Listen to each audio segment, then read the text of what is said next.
fondo titular Ponencias de Máquinas y Seres Vivos. Quien presenta a continuación es Priscila Vichy Pereira y Marco Díaz Cortés.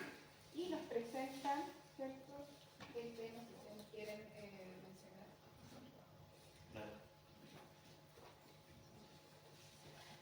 El tema se llama Patos Borneo, Neuroestética y Cognición Encarnada hacia una teoría afectiva de Alemania. Un aplauso, por favor.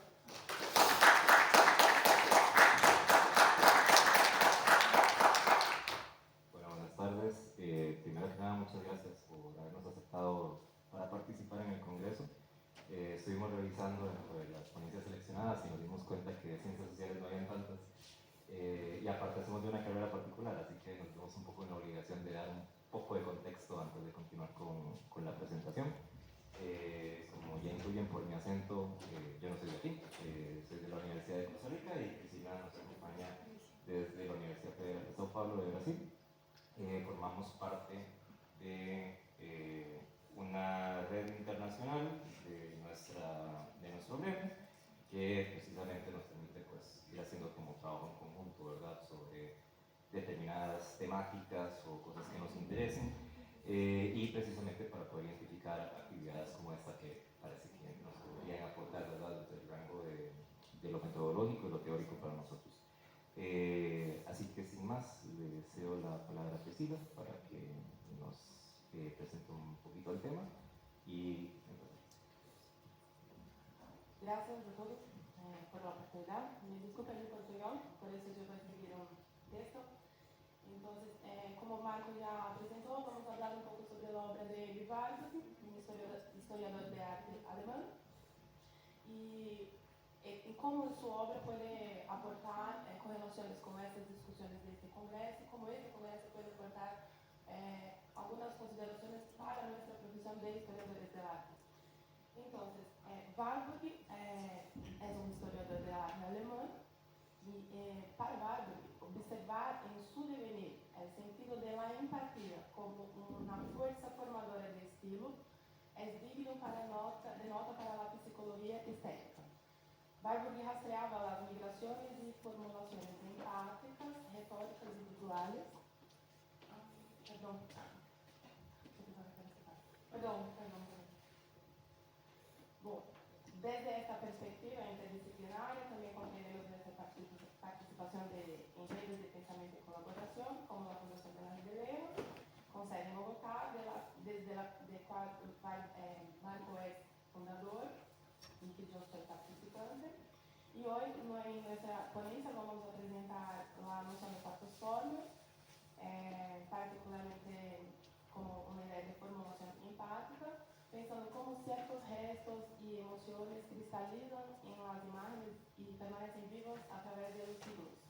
Nuestra tesis central propone que esta intuición de Warburg anticipa y dialoga productivamente con los dos campos científicos contemporáneos, la cognición encarnada, teoría desarrollada por el biólogo chileno Francisco Varela, y la neuroestética, especialmente en el trabajo colectivo de Vittorio Gallese y David Friedman sobre la simulación encarnada.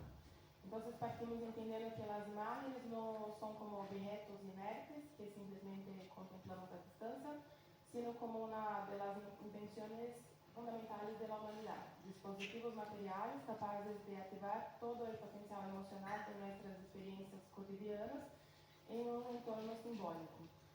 Las imágenes así cristalizan nuestros gestos y nuestras experiencias, tanto biológicas como culturales, permitiéndonos transmitir y reexperimentar emociones a través del tiempo y el espacio. Para Warburg, observar en su devenir el sentido de la empatía como una fuerza formadora de estilo es digno de nota para la psicología estética.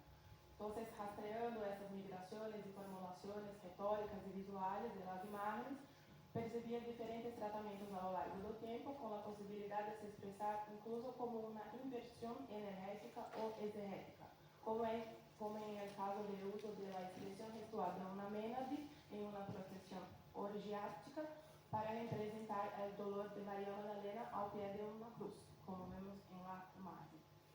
Las patos former o patos former, formulaciones Son precisamente estas persistencias de gestos y emociones a través del tiempo, posturas corporales, gestos trágicos o miradas exaltadas en sus vidas póstumas, desde la antigüedad hasta el Renacimiento, reactivándose en nuevos contextos hasta la contemporaneidad. Distinguindo-se de los historiadores de arte de su tiempo, Warburg se enfocó en entender las obras artísticas no como meros objetos estéticos, sino como manifestaciones de procesos específicos culturales más amplios. Para él, las imágenes serían capaces de transformar experiencias de miedo o energía vital en símbolos culturales. Así, pensando en la historia del arte como una ciencia de la cultura, una nueva historia del arte científico-cultural, unido a las otras ciencias humanas, en el laboratorio arsenal que Warburg llegó a completar en forma de la biblioteca Warburg de la ciencia de la cultura, que vemos ilustrada en la imagen, partimos de la premisa de que la ciencia sin nombre, que Warburg proponía, además de tener nombre, Kulturwissenschaft, tenía dirección y una herramienta pedagógica para su propia promoción, los paineles del polémico Bilder Atlas Museum. En este sentido, tanto la biblioteca como el Atlas pueden comprenderse como dispositivos que organizan memoria, pensamiento y afecto. El Atlas narraba la historia de la expresión visual en la zona mediterránea mediante paneles con fotografías de obras, cartas astronómicas, estampas y objetos. Lo esencial era la constelación sólida de las justaposiciones. Las imágenes, al colocarse en vecindad, revelaban supervivencias, resonancias y desplazamientos invisibles en el análisis aislado. También en la biblioteca Warburg, el orden de los volúmenes no era neutro, invitaba al investigador a establecer conexiones entre religión, filosofía, arte y ciencia. Su disposición proponía un itinerario en 4 ejes: orientación, palabra, imagen y acción. En esta secuencia, la búsqueda humana por orientación en el mundo constituye el presupuesto para la producción de palabras e imágenes, culminando en la acción o comportamiento ritualizado, una expresión también utilizada por Warburg. Por eso, Warburg defendía ampliar las fronteras temáticas y espaciales de la historia del arte y propuso una articulación entre forma y función mediante el abordaje que abarca desde el artista hasta los procesos amplios del arte. De este modo, cada obra podría convertirse en un punto de partida para una excursión por sus historias psicológicas. Concebía el análisis iconológico no como un sistema cerrado, sino como una práctica histórico-cultural donde la obra se entiende en su función social, política, religiosa, inseparable de su contenido y expresión. Y cada vez más interesado en la migración de los dioses antiguos, Warburg rastreaba las sublimaciones empáticas de las divindades planetarias que sobrevivieron en palabras e imágenes a lo largo de las rutas que conectan el helenismo con Arabia, España, Italia, Alemania, proponiendo una investigación sensible a los diferentes actores y fuentes. Este enfoque se consolidó en la conferencia de 1912 a partir de los frescos atribuidos a Francesco Cotta en el Palacio Pittanoia, Ferrara, Italia, considerado por muchos como un rito fundacional de la iconología. En este momento, explorando los elementos primordiales y aterradores que subyaacen todas las tradiciones religiosas, Warburg se detuvo en el fresco dedicado al mes de agosto, regido por Ceres, o Deméter, explicando que allí se presentaba el rapto de Proserpina, o Persephone, por Plutón, o Hades, como un acto sacrificial. En la franja intermediaria del fresco, los decanos celestes aluden a la constelación de Virgo, figurada como una mujer con una espiga de trigo. Warburg demostró que este motivo sacrificial también estaría presente en la base conceptual de distintas obras renacentistas, como Primavera, de Botticelli, mostraremos adelante, advertindo sobre todo sobre la ausencia de un grupo peculiar de figuras en este contexto iconográfico, tal como fueron descritas en la esfera barbárica del Babilonio Teucro, mediada por el árabe Abu Mashar y conservadas en una ilustración del manuscrito español Libro de Astromagia de Alfonso X, la primera en la proyección. Y en esa imagen grabada se observa la figura de una mujer con una cabeza bovina que lleva a un niño en brazos. En el texto de Abu Mashar que la acompaña se encuentra la descripción de una figura que sostiene en brazos a media persona. Esta interpretación, que vale decir, parte de un proceso de antropomorfización de los datos, dio lugar a nuevas lecturas que fueron entendidas como referentes a las figuras de Virgen María y su hijo Jesús. Teólogos medievales lo interpretaron como una indicación precursora del nacimiento de Cristo que incluso los profetas paganos habían anunciado. Ya en otro manuscrito de Abu Mashar, la segunda de la prohibición, la traducción latina de una versión persa, se muestra como de una forma aún más evidente la vehemencia y fuerza vital de la religión egipcia.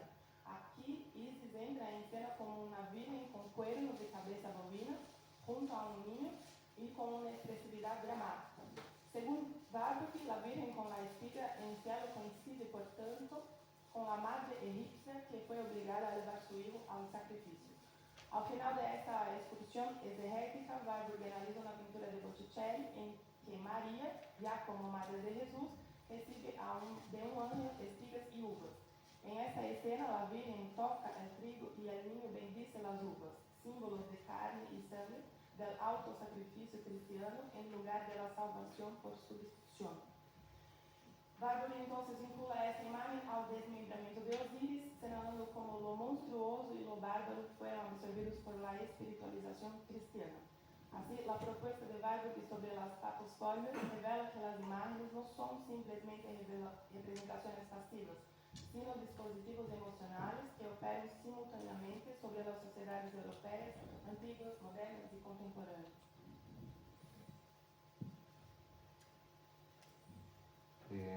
Tomando en referencia lo que nos acaba de presentar Priscila, Warburg fue uno de los primeros historiadores, sino el primero que propuso que las imágenes podían contener eso como una carga emocional, una energía vital, ¿verdad?, que hacía que las personas respondieran ante ellas. Pero lo que es el concepto en sí mismo no se continuó trabajando después del fallecimiento de él. Y es hasta las últimas generaciones que ha empezado una recuperación de qué implica las patos formales, ¿verdad? Y qué implica el componente emocional que en teoría en teoría se propone que tienen estas imágenes. Dentro de estas personas que han ido recuperando este concepto, ¿verdad?, para tratar de dar una fundamentación, estaba uno de los directores del Instituto Warburg, que está en la Universidad de Londres de hoy, que es David Friedberg. Y Friedberg desde los 70 propone que la verdadera interpretación de la obra de arte nunca es una interpretación racional, sino que es una interpretación de corte meramente visceral, que es como la forma inmediata en que apreciar la imagen. Curiosamente, en paralelo, en la Universidad de Parma se ha hecho un descubrimiento en el área de neurociencia, que era el de las neuronas espejo de los macacos. Parte del equipo que hizo ese descubrimiento era el neurocientífico Vittorio Galese, que básicamente lo que nos dicen es que cuando esos macacos, ¿verdad?, realizan una acción, se activan en su cerebro las mismas neuronas que se activan cuando visualizan la acción. Entonces, basados en esta teoría, Friedberg y Galese hicieron un trabajo en colaboración en el año 2007, donde proponían que no solamente que un ser humano ante la visualización no solamente de un acto real, sino de un acto representado, podría reaccionar empáticamente ante las imágenes.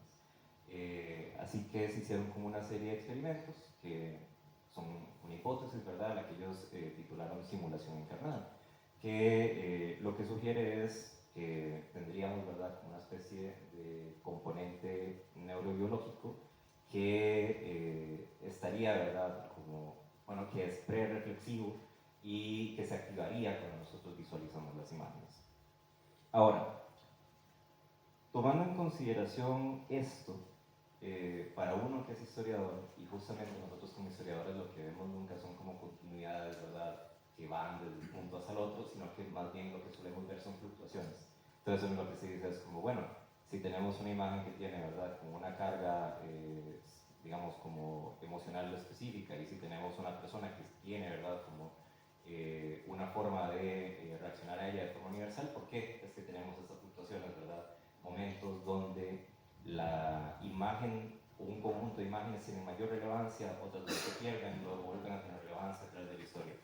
Y para eso fue que el tema del enactivismo nos pareció muy interesante, porque lo que entendíamos es que esta forma de reaccionar entre las imágenes no es un asunto automático, ¿verdad? Sino que es un asunto que está mediado por las experiencias, entre cómo las personas se vinculan con, digamos, estos objetos artísticos o con estas imágenes.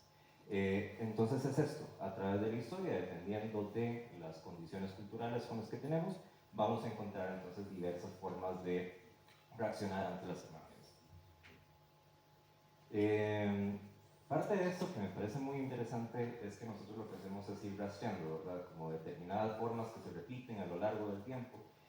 Pero una cuestión que es súper importante es que aunque la misma forma se reproduzca a lo largo del tiempo, el mero hecho de la creación de la imagen siempre implica, ¿verdad?, el volverla a hacer e implica, ¿verdad?, una acción, una gestualidad, una reinterpretación en el mero acto, ¿verdad?, del artista que lo está reproduciendo. Y aparte de esto, las imágenes también tienen una cuestión que es muy interesante, que es como en esa, ¿verdad?, actualización constante, pues emergen una serie de características que las van modulando.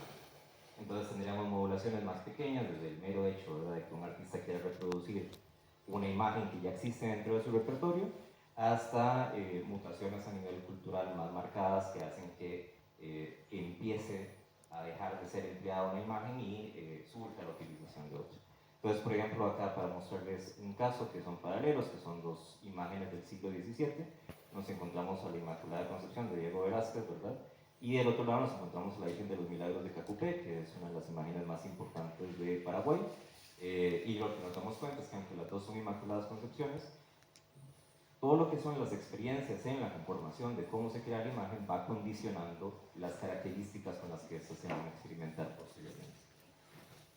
Otra cosa súper importante para nosotros es el asunto de la recepción de la imagen. Porque si bien lo que sugería la hipótesis de Gales y de Friedberg es que la forma en la que respondemos a la imagen es una forma, digamos, automática, lo cierto es que, aunque esté ese componente ahí, siempre la forma en la que nuestro cuerpo interactúa, ¿verdad?, con estas imágenes, el hecho de las posibilidades también que brinda la propia imagen. Por ejemplo, si podemos tocar a la imagen, si la tenemos que ver desde lejos, si la vamos a ver. Bueno, y una cosa también que es muy importante en esto mismo es que no solamente son nuestros propios actos corporales asociándose con la imagen, sino también el propio espacio que propicia, ¿verdad?, de una forma en la que nos podemos relacionar con ellas. Acá, por ejemplo, para poner en el contexto religioso dos momentos distintos en que la Virgen de Cacupé, ¿verdad?, interactúa con su comunidad. Hay uno que tiene que ver con un acto procesional y el otro que tiene que ver con la Virgen entronizada, ¿verdad?, en la parte principal de la iglesia. Pero acá también podemos pensar en el caso, por ejemplo, que eso lo vemos mucho en los museos de Europa, cómo hay un montón de imágenes que son sacadas de sus contextos originales y se trasladan a un espacio de galería, ¿verdad?, de cubo blanco. Y lo que estamos haciendo ahí es que se pierde un montón de la carga experiencial con la que realmente, ¿verdad?, fue creada la imagen. Y básicamente esto, disculpen, básicamente esto nos lleva a nosotros a pensar en una serie de aspectos que son como súper importantes para complementar el método que se venía trabajando desde la perspectiva valburiana. En la perspectiva valburiana un poco lo que se nos decía es como la imagen tiene una carga emocional, ¿verdad? Básicamente impacta la experiencia del espectador y por eso es importante, se mueve a lo largo del tiempo, pero no contemplaba todo lo que es la historia de la experiencia corporal de las personas que crean y que interactúan con estas imágenes. Eso es una parte que no está contada. Entonces, por lo general, cuando nosotros vemos lo que son esas revisiones, ¿verdad?, historiográficas, simplemente vamos viendo las modulaciones de las imágenes y es como si las imágenes mágicamente cambiaran, pero no estamos haciendo la revisión de cómo las imágenes eran experimentadas. Y lo que es más importante acá es que sin eso no se explica realmente cómo es que se da ese proceso histórico. Así que bueno, nuestra presentación, porque ya estamos cerca de los 20 minutos, se basa justamente en entender que efectivamente las imágenes ofrecen, ¿verdad?, una serie de posibilidades para podernos, ¿verdad?, para poder interactuar con ellas a un nivel emocional, pero que estas están totalmente mediadas por nuestro sentido de agencia y la forma en la que o en la que interactuamos con ellas. De momento yo creo que eso sería, y si tienen alguna pregunta, pues con todo gusto.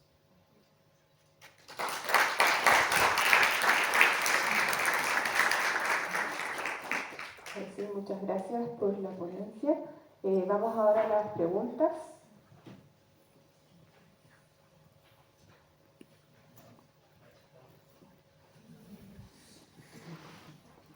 Soy como el comodín. Estaba pensando primero en la línea de lo que ustedes han contado, primero, muy alineado, que es muy interesante para nosotros desde no sé, disciplinas que piensan en la cognición desde el punto de vista biológico, científico.